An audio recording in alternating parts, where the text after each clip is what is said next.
Hi guys. In this video, I will show you how to fix the critical error message inside of Valorant. So let's get started. So we're going to start by coming over to our Start menu, and you need to search for Device Manager and then head over to the Device Manager tab. Inside of this window, we need to come down to Display Adapters and expand this list. And you need to locate your graphics card inside of here. Now, I'm using this AMD graphics card here, so we're going to right-click on our card and come into Update Driver.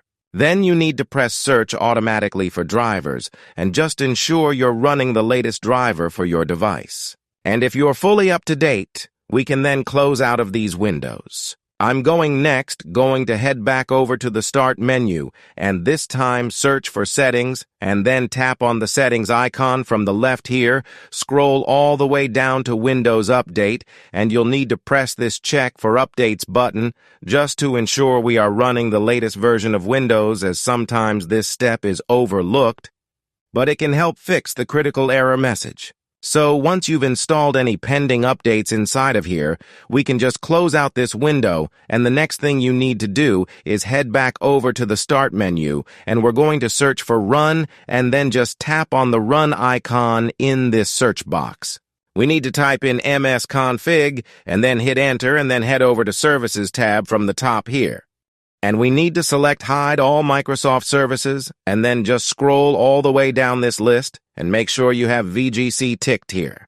And then we're just going to select Disable All You Can, then press Apply and OK to save these changes, and we will need to restart our computer for these changes to take effect.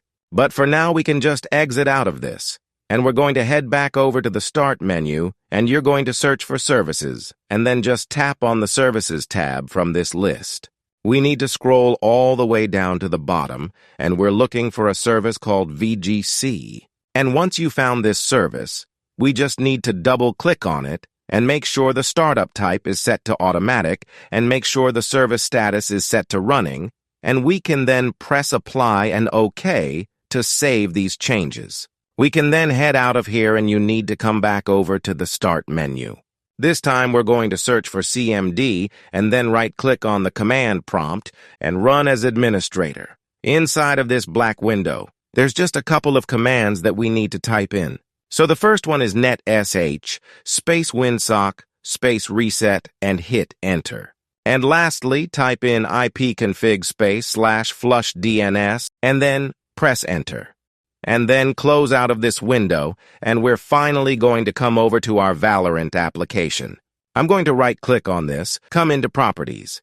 Inside of the Compatibility tab, just ensure Disable Full Screen Optimizations and also run this program as Administrator up. I've ticked, then press Apply, and then press OK. And you then need to restart your computer for these changes to take effect. I want you to restart the Valorant app that should have fixed any critical error messages you were getting. As a gamer, it can be really hard to meet other people who share your interest. Heck, it's hard to find people who don't judge you for it. But did you know that there's a dating app specifically designed for gamers? Everyone on the app has the same hobby as you, making it much easier to form meaningful connections. If this sounds interesting, click the link in the description and try it out. You might end up finding your real-life player too.